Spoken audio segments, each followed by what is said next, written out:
I always say this, I have no idea how well this is going to go. But we're going to do a Western walk and talk, but instead of a walk and talk, it's going to be a build and talk. Because, yes, I did say I wasn't going to build this, but you know what, this is me. Your mileage may vary. I'm interested in seeing what. Oh, so this is something just really, really quick. Solid stud 1x1 round bricks. I don't know if I honestly can't remember. It's been a long time since I built this thing, but I don't remember any 1x1 round bricks being in here. What I did notice, obviously, I remember this stuff. I should have 4 of these yellow hinges, and I see 1, and I see 2, and I was going to do a sort while I was doing this, because again, I didn't bother getting a parts list. There's 3. So I was going to do a walk and talk while I'm doing this, because I do have, surprisingly, a few things to say. So bear with me. But specifically about this was a little sad. The end's broken. But I went over there and I grabbed my bin of 6 by N plates. And I'm going to see, and again, they're not well sorted. It's one of those things. I love these things. That's 1, 2. I think I have 3 in here.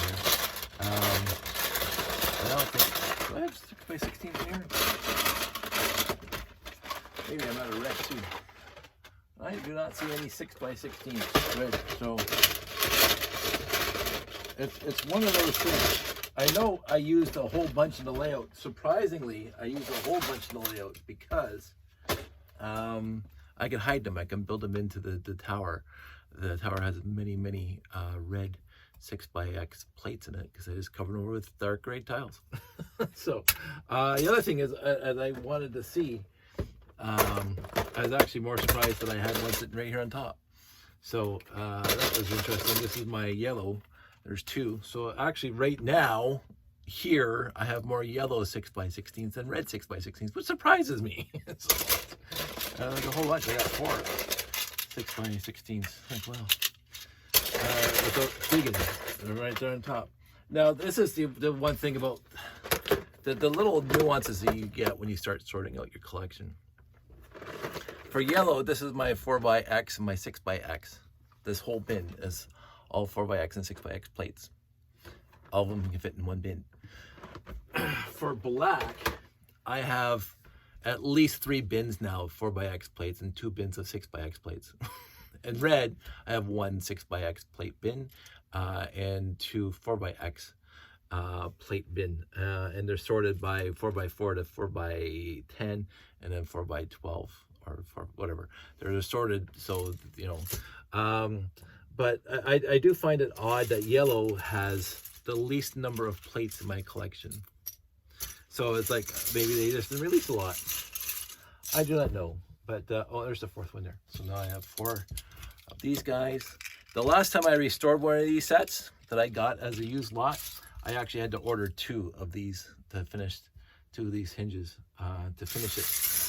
I had all the other parts and pieces in my collection to finish it, but I did not have yellow 2x5 hinges, which I found to be very, again, odd. Sometimes my collection, quote unquote, lets me down. It's not really letting me down. I've been collecting, and I've been collecting standard pieces for 50 years. And some of these pieces, I don't know how many different sets this thing came in, but I know it came in this one. 4 of them came in this one. And I don't recall, you know, off the top of my head getting the yellow hinge on another set. I'm sure I did, but I won't remember. But I knew it came in this one. So with much further ado, we'll just keep on going into it. I was going to replace this broken one with a good one, but I don't have a good one to replace it with. So c'est la vie, I'll be using it. In the interim, I'm going to start sorting this out into some sort of coherent pile of stuff in order to build it. And while I am sorting, I'm going to be talking, which is, you know, odd for me to do, talk a lot.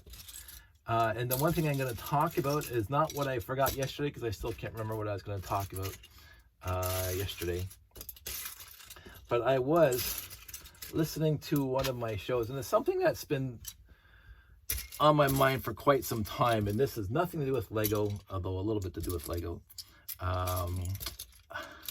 I grew up, and some people might be surprised by this. I grew up, I won't say heavily ensconced, but pretty much I grew up in the church proper, not hardcore fundamentalist. We went to a United church, so that's not fundamentalist at all.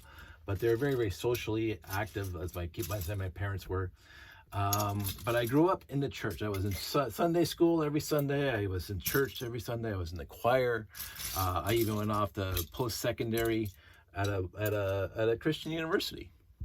So it was a good chunk of my life for 30 years. I have since, I won't go into exactly where I am on the religious spectrum, but I have since, I'll just put it the easy way, I've left the church. Not the people of the church, but I've left the organization, the church proper, as they say. And I've done that on my own volition.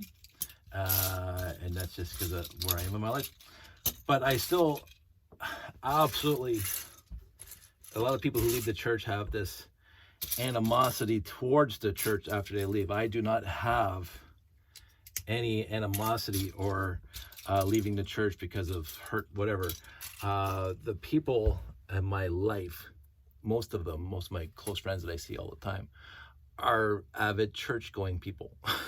They are very, very, I want to say very religious in the nice sense. They're very, very spiritual. They're very, very dedicated to their church and their beliefs. And I'm there for them. This is not exactly where this conversation is going, but I'm easing into it, shall we say. So anyway, about I would say 20 plus years ago, I started not disassociating, but leaving the church proper, the organized part, because I just wasn't interested anymore in the organized part of church for various reasons, and which we won't dwell on here because it's not part of the story. But the one thing that has stuck with me over all these years is, and it was not because of the church specifically, but who my parents are. Oh, look, another, I can replace this one, but that's sad.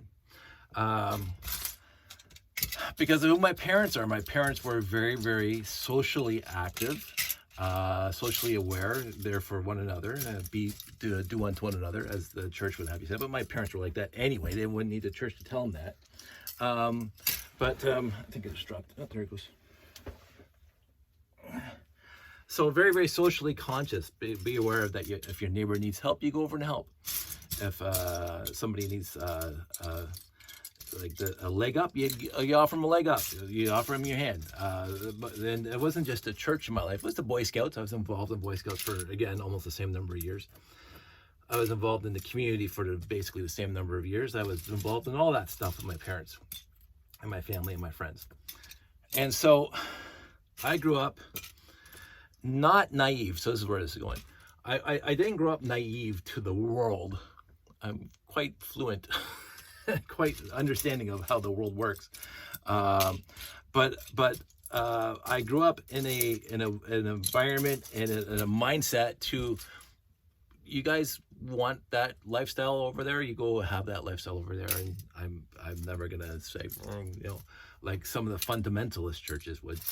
I am not that way at all. You have your life over there, I'm gonna have mine over here.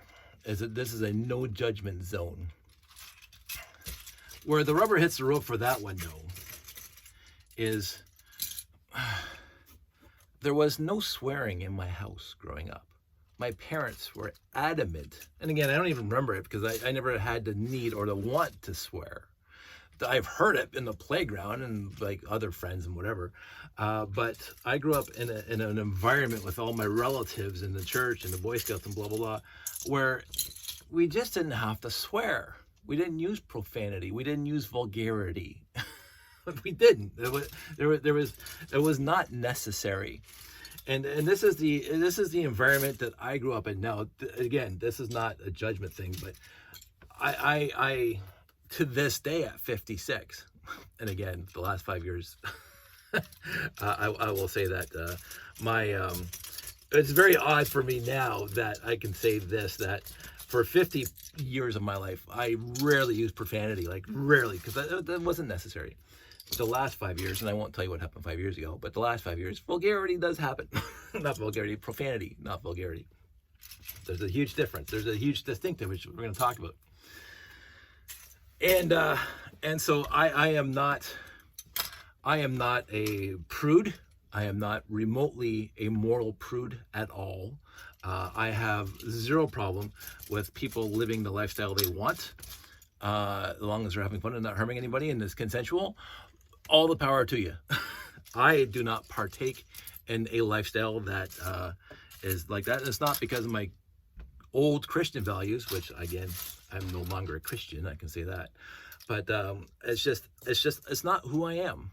I don't have to partake in that kind of stuff. But I never ever tut and wag my finger at people who do partake in stuff that would be demonstrably unchristian to Christian people. They would be offended. I don't get offended. I'm happy for people who are happy with their lives, whatever they're doing, as long as they're not negatively impacting the environment or harming other people. I'm very libertarian, and I was like that even when I was a kid. Like I never looked down on other people who were, we'll just use sex before marriage and whatever else like that. But because it didn't matter to me. It didn't matter to why would that affect me? So I never tutted other people and their lifestyle choices. And again, as long as fundamentally they're happy and they're not doing harm. Pretty easy. And that's the way I've conducted my affairs, using that word in many ways, my entire life. Try not to be a dick, as Will Wheaton would say. Don't be a dick to other people.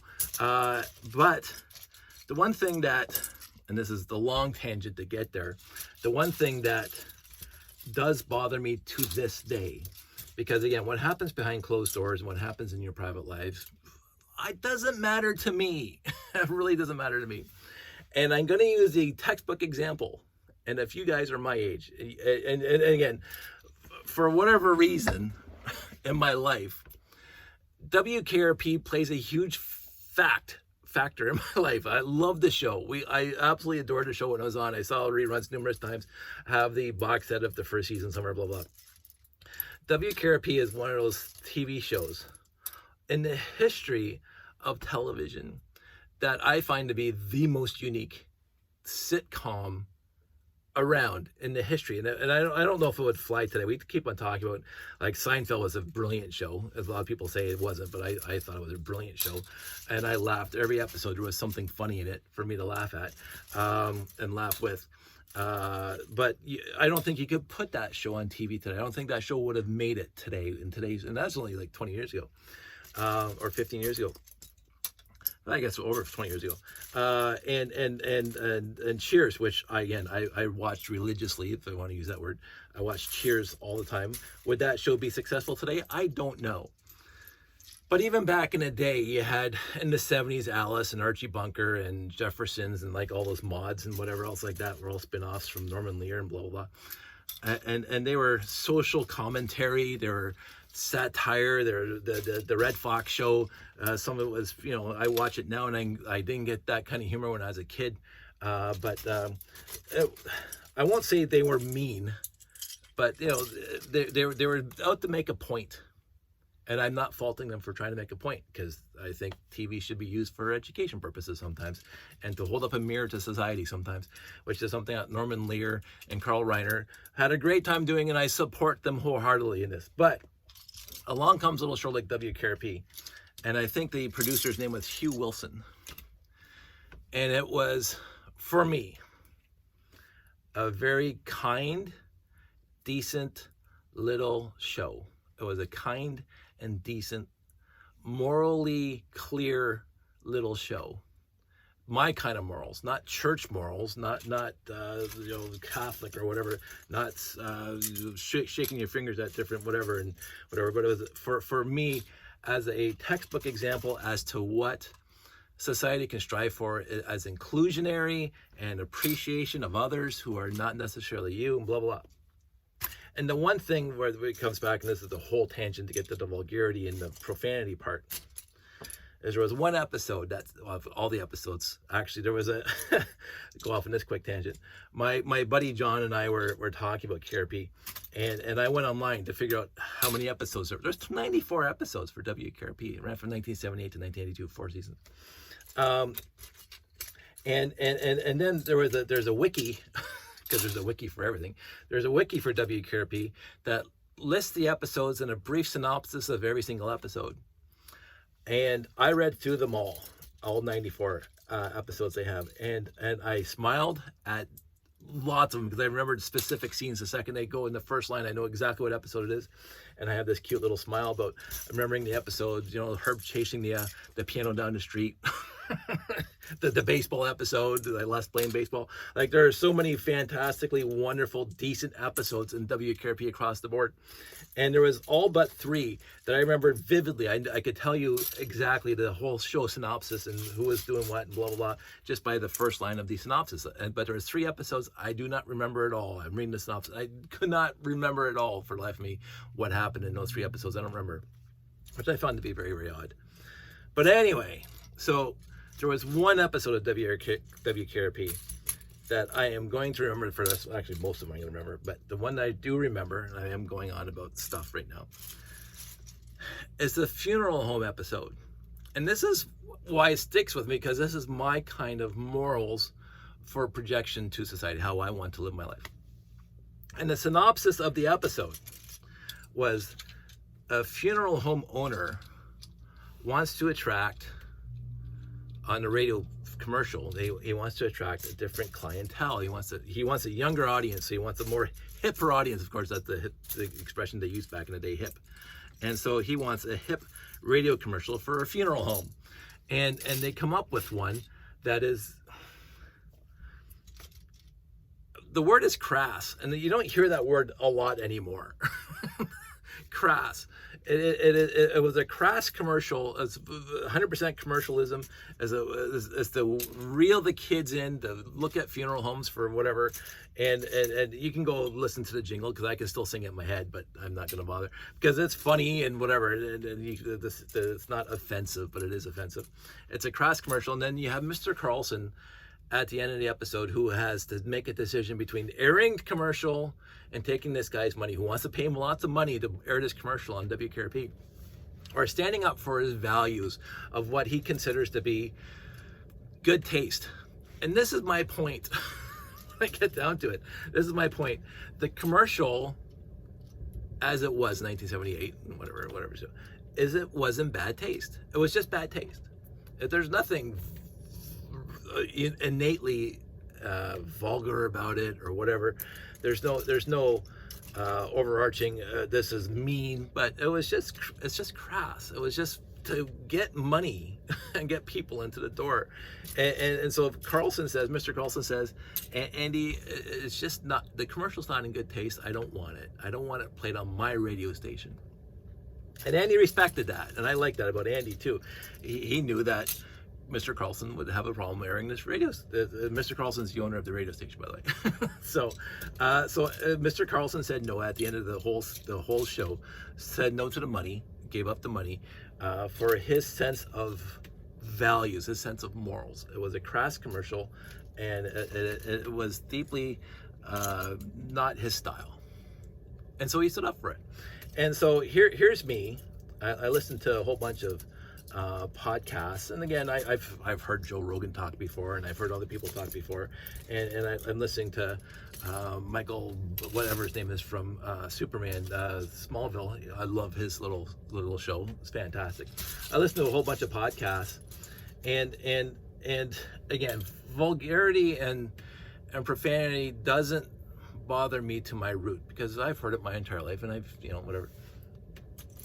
But for me, it's the people who, this is something I even noticed back then, people who cannot come up with any cogent idea about something they want to talk about without using an F-bomb every other word. It's like,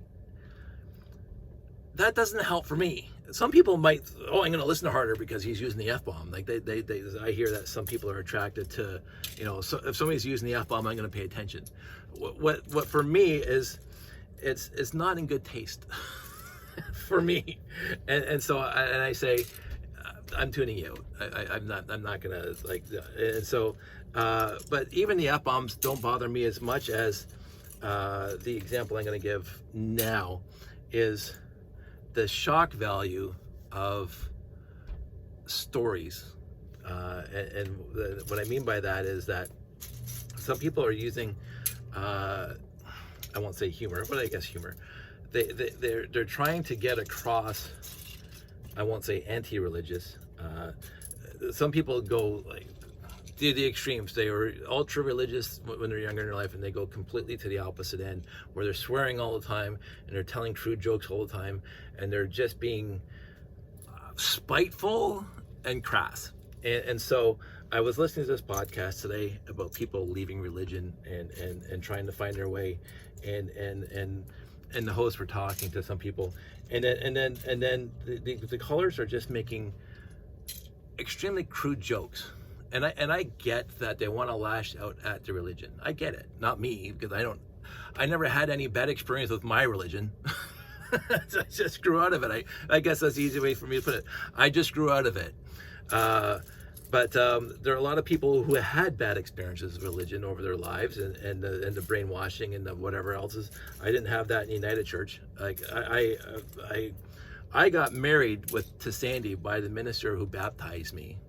And Sandy and I got married 18 years ago, and I wasn't going to church anymore, but I called him up. I said, because he's a friend of mine, he's a friend of the family. I said, hey, can you come out of retirement and marry me? And he said, absolutely. So I respect the church that I grew up in. I respect the church that I know of, my church. Not the United Church, but that's the one I respect the most. But I respect those guys.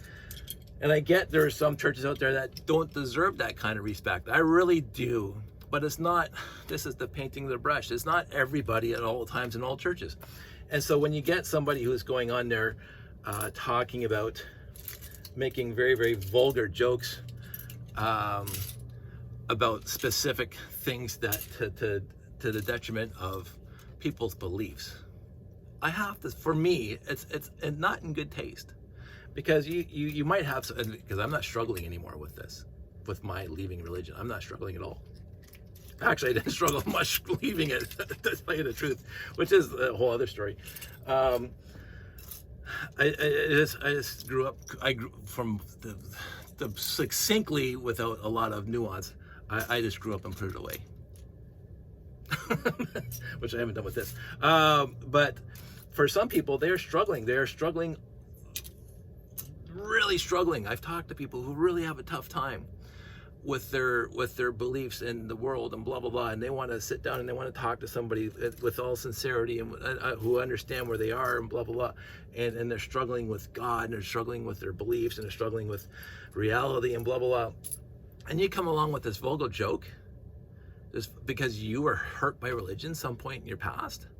It's like really truly vulgar, like it's a joke that I would not tell in the locker room for me, and or I wouldn't want to hear in a locker room, and I'm a guy who's not religious at all. I wouldn't want to hear that kind of joke, a really, really crude joke, a really, really sex-oriented joke about religion and stuff that I won't go into, but I won't go into specifics, but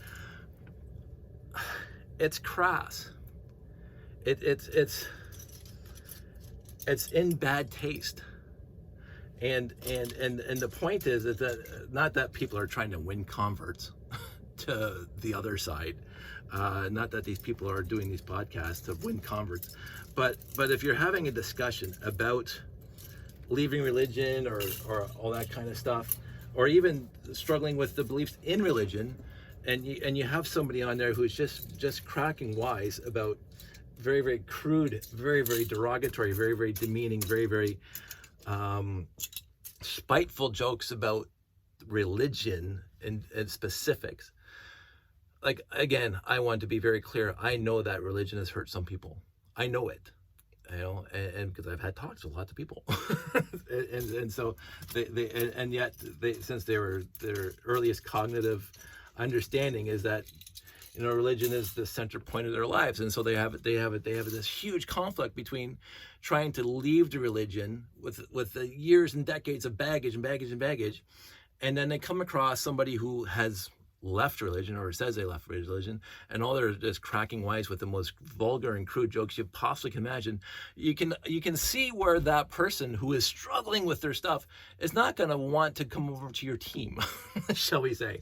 And so this is I wasn't offended. I'm going to call into a radio station and demand to be canceled. No, that's not what I'm going to do.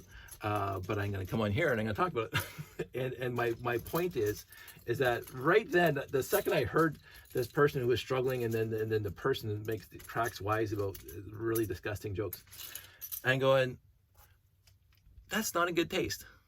It's not in good taste, and it's certainly not helpful at all. And if you have a radio show or a podcast that's over 2 hours long, and you're asking for callers to come in and to discuss their faith and what they believe in and why, and you're cracking wise with these very, very crude and maliciously, I think, malicious jokes, it's not helpful. Even if you were absolutely brutal, like completely like against your religion, that would really hurt you in your life, you doing that is hurting them, the people who are trying to call in or talking to you. And again, coming from a place like me, who didn't have a problem leaving the church or being in the church for 30 years, I had wonderful, and you've heard me talk about my life in camping and everything else.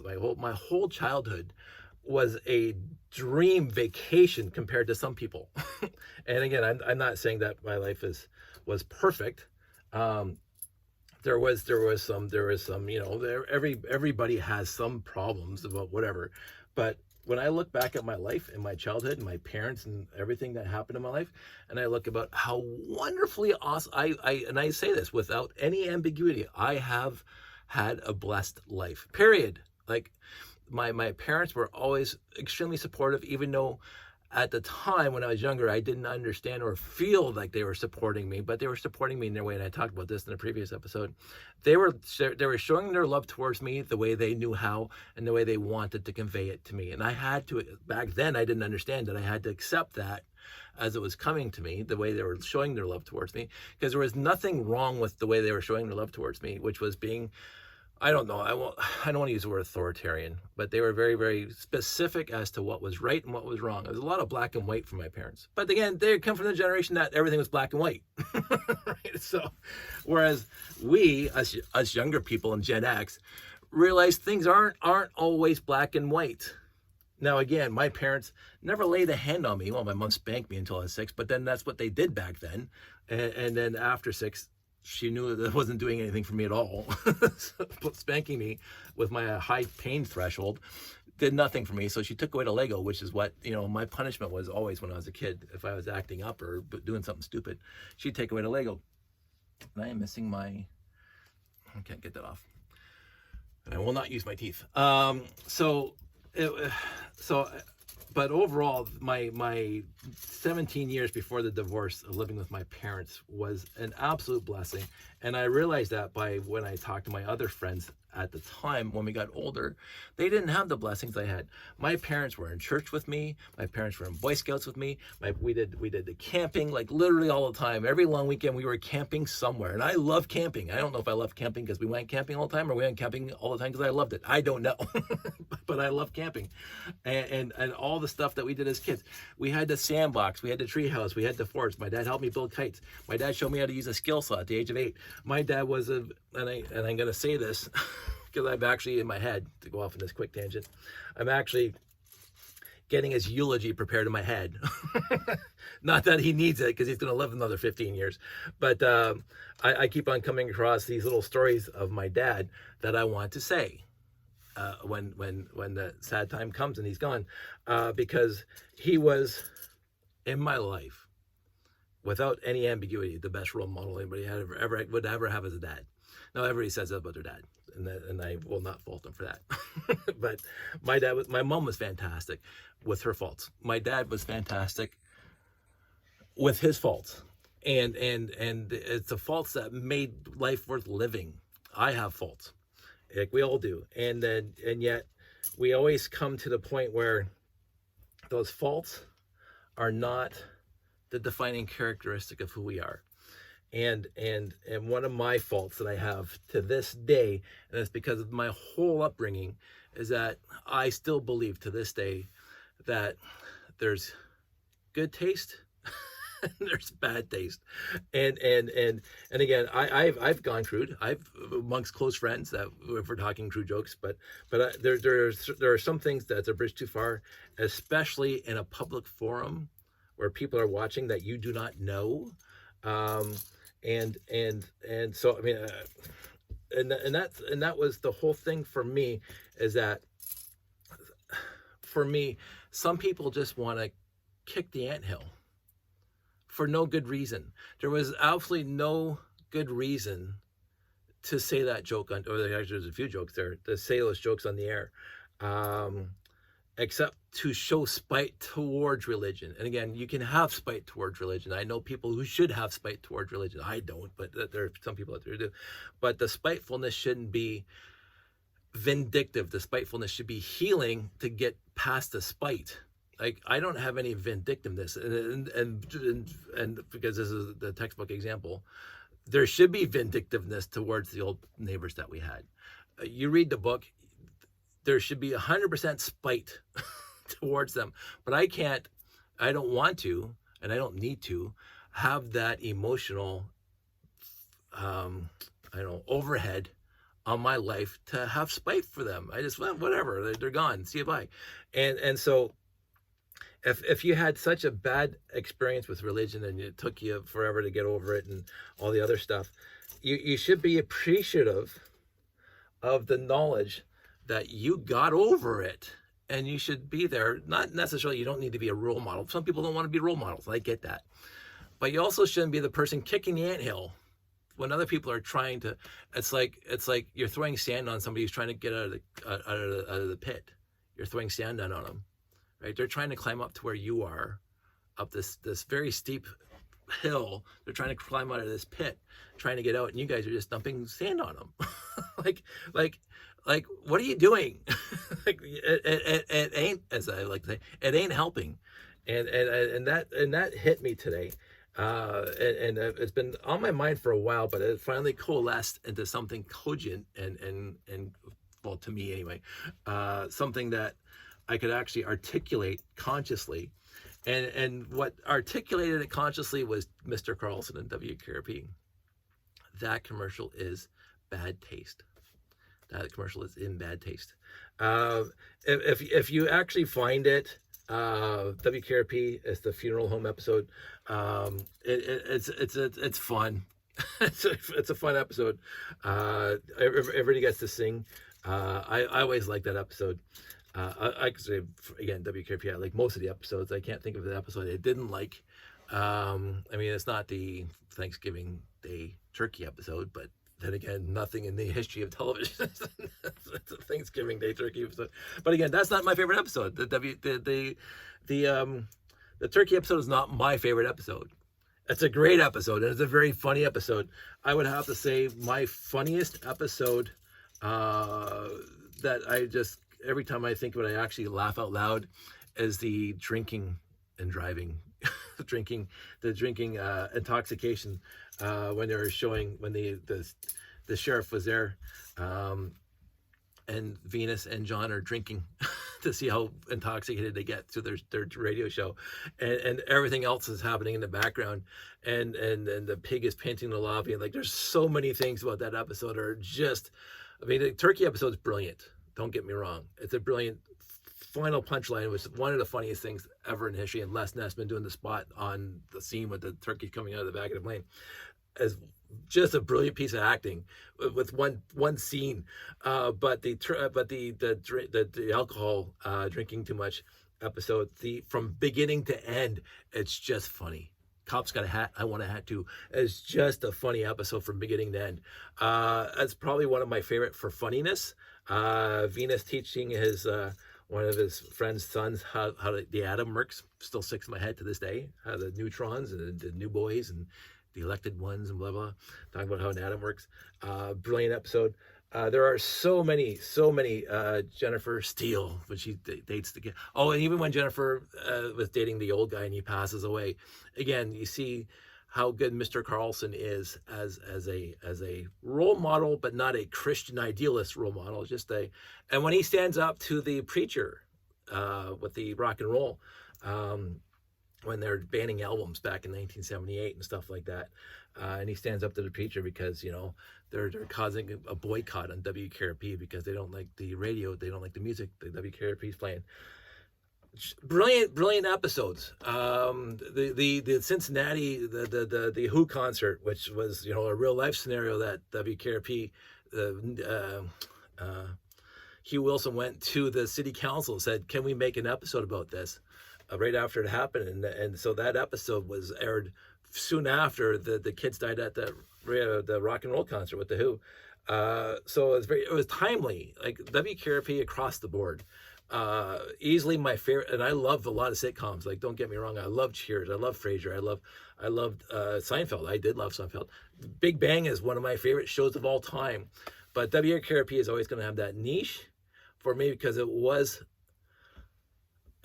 spoke to me like really, like everything that happened in that show, even though I didn't experience like Herb's alcoholism and the pictures of Jennifer and all that stuff. Like, there's so many things that happened in that show that I did not understand or happened to me personally, but I understood it the way they conveyed it to me, and I said, that's just brilliant. Like, it was just the heavy stuff they dealt with wasn't like overbearing heavy like Mom. I mean, I love the series Mom, but it was always heavy with comedy, and WKRP handled that with a very light touch.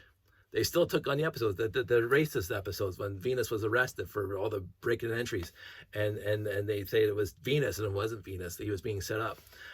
Venus leaving the armed forces. Gordon Zim's leaving the armed forces. Like, he turned left when he should have turned right to go back to the base after leaving Vietnam. Just fantastic episodes. Mama Carlson and Hirsch, just brilliant, funny, just by words alone, just laugh out loud funny. Most of those people are gone now, which is also sad. But I love WKRP, and every once in a while, more than once in a while, I will stumble through life today, and I'll hear this thing, and the very first thing I thought of was Mr. Carlson. That commercial's in very bad taste, and I'm going, this is in very bad taste. And again, I'm not here to tell other people what they should do. I'm not going to tell the guy he shouldn't have told the jokes, but I'm not listening. I say to myself, like, I don't need to listen to this. And because I'm already past where this guy's calling in about, like, I'm already past that, and I'm feeling bad for the people calling in, because it's a radio show or it's a podcast or whatever, internet show where they talk about what you believe and why, and they help you work through things and maybe see things a little differently. And overall, it's a fantastic show, but then they get crude every once in a while, and it's like, I was at a Lego show. This is just popping in my head now, and I was having a very nice chat with a lovely young person at, I think it was Brickfet years ago, and we were just talking about whatever, and she was into Christianity, as a lot of people are, and she heard that I had attended Christian university in my past, and I started talking about it. And again, I will never ever talk down about my time at my university. I loved my time at university. I loved some of my professors at that university are my friends on Facebook right now. so I will never ever talk smack about my time at the Christian university, even though after Christian university, and that for me helped me leave Christianity. But they have their points, and so we are talking about it, and I'm going, and I'm talking to her about my life and blah blah blah and where I am now, and we're having a really nice chat about it, and then somebody who was a casual acquaintance starts coming up and starts being extremely vulgar because they know this is what we're talking about, and they wanted to jump in and kind of poke the bear a little bit. And I'm going, I'm not talking to you now. Like this, they just inserted themselves into our conversation, started getting really crude about whatever, and I'm going, like, there's another expression I've been using a lot lately is read the room. And again, I know that some people just love kicking that anthill. They just can't leave the anthill alone and just keep on walking by, right? And that kind of thing is tiring for me because life is too short to get, mean and vindictive. And again, I'm coming from experience of where I should have been, or some people say I could have been. They would have been mean and vindictive about it. And I'm going, I just don't have that within me to be mean and vindictive because I just want it to be done. Right. So, and then life moves on. And then we have a sorted collection here to start building a car. So, anywho, it looks like there are some extra pieces in here. Obviously, there's some white pieces over there, and I don't recall too much blue in the actual car blue Technic beams. But I'm not going to sort out these last little pieces here. They're just going to stay in this big pile, and I won't be able to get those out this way. But I got 4 pistons. Yay! One of my favorite pieces. This is in there. This was not. I don't. No, this is not. This is not part of. And this is the Type 2 handle. So it's definitely not from 1977. I don't think they came out with these until 1978, and that was the Type 1. So there's some extra pieces in here, and it was just fine. I don't mind extra pieces. And so anyway, that's my long tangent short. My short tangent long. I do have my ideas of what is in good taste and what isn't, and again, that fluctuates depending on the group and the publicity. I have friends that love sending me texts with these true jokes, and I laugh every time. and they are crude. They're not like icky bleh, crude, but funny crude. And double entendres. I love double entendres, but again, in ensconced small groups, not in public forums. And so when people start going off, oh, so here's a story. sort of related. I think I'm missing some of these. I think they're supposed to have more. On the way to pick this up, which is awesome. On the way to pick this up yesterday, I had to stop by the make machine over there. You don't have to know, but over there. I stopped by the bank machine, $100, ding, ding, ding, ding, ding. I had to keep some in my wallet because my wallet was empty. Usually I like to have a few bills in my wallet. So I take out 100. And so I'm standing there at the bank machine, beep, beep, beep, beep, pin code, beep, beep, beep, beep, withdrawal, beep, beep, beep. This young lady comes in. I can see she got dropped off by the cab. And she comes in and I'm not paying attention because, I have blinders on. And I'm oblivious on any given day.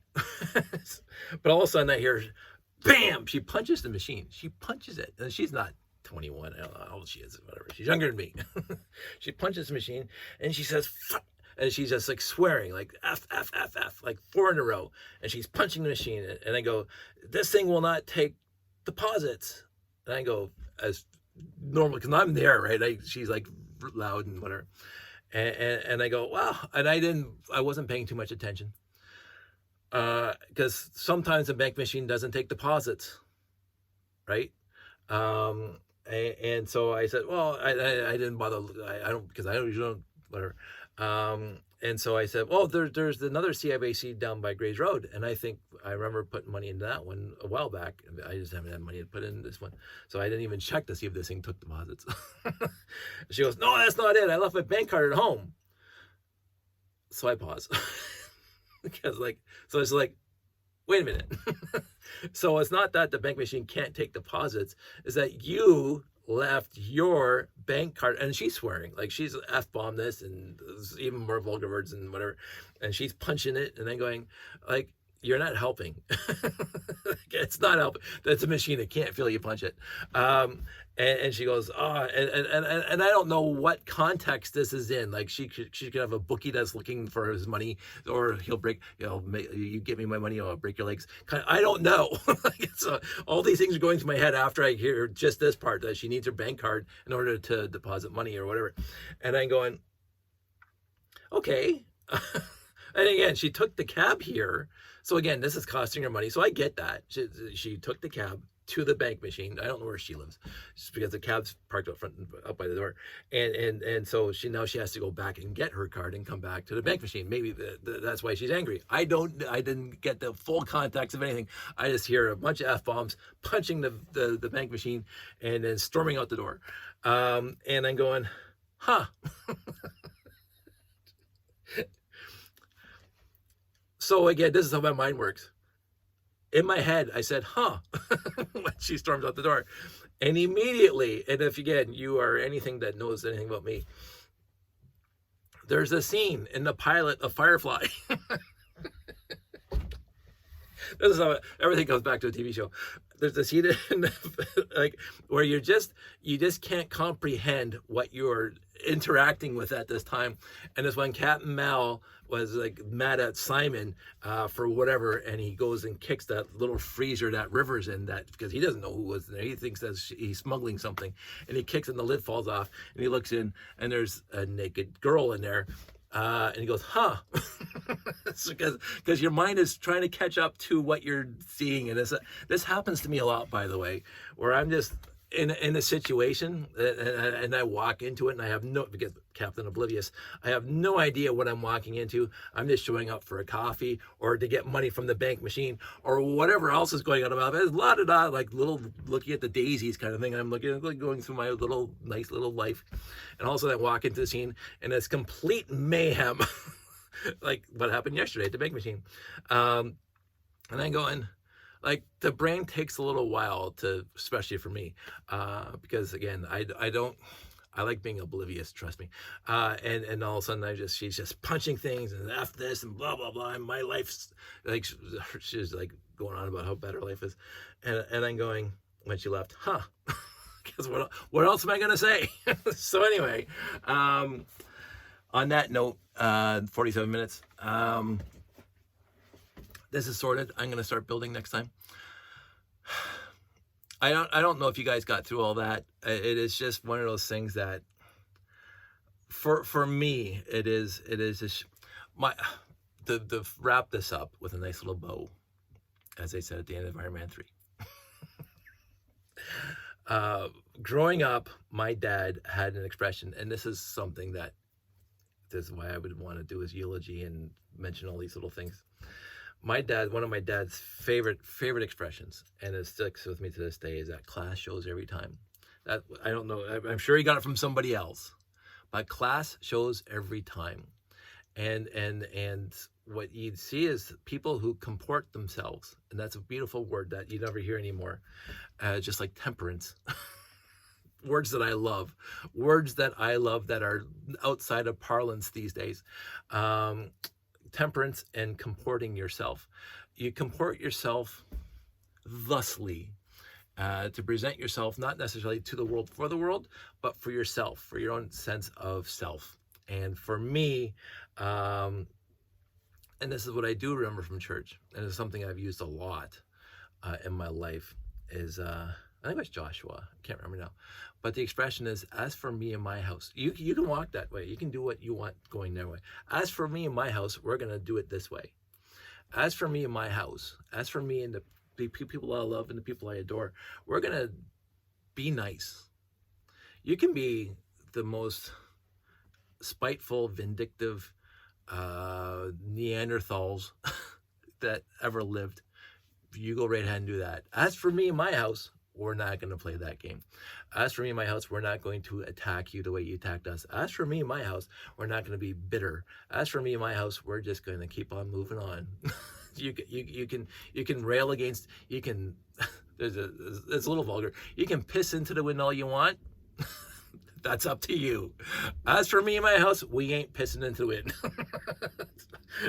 because your actions have little to zero effect on us, except for big, good, fantastic stories well after the fact. But your vindictiveness and your attacks and your spitefulness, after all these years, wrote a good book. That's what we got out of it. We got a good book out of it. We made $60 whole dollars. So be spiteful all you want. You go be you go girl. You go you go be spiteful and yappy and attack us with words. You knock yourself out. As for me, my house, no, we're not going to attack you back that way. It's not worth our effort. It's not worth our effort. We can get like into Denzel Washington, like equalizer territory. But again, with words, it's not worth it. It's not worth it. It's like, oh my goodness. It's a time that class shows every time. That went through my head more than a million times during that entire 8-year ordeal. Class shows every time, and they had none. That's their problem, not mine. I have class. My family has class. We are going to rise above it and do what we have to do in order to remediate it with temperance, and we did. So I'm just using it as an example. Other people don't have to follow my example. You do you. But again, as for me, my house, we're going to walk this way. Not necessarily with the Lord, like the book said, but we're going to walk this way because it's the right thing to do.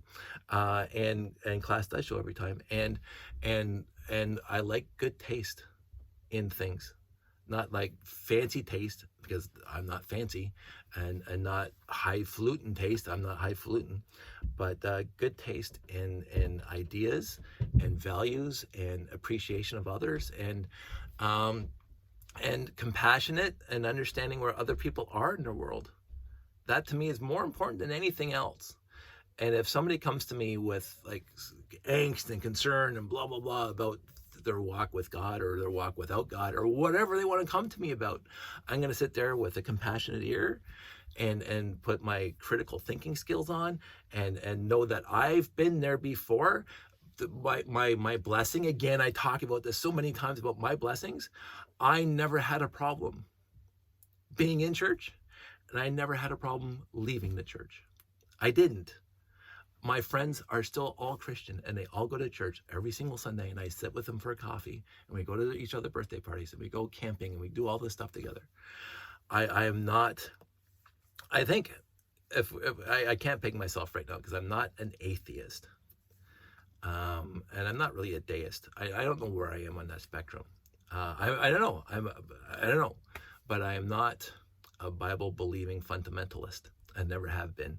And my appreciation of those who are in church that I know knows no bounds. I love the people I know.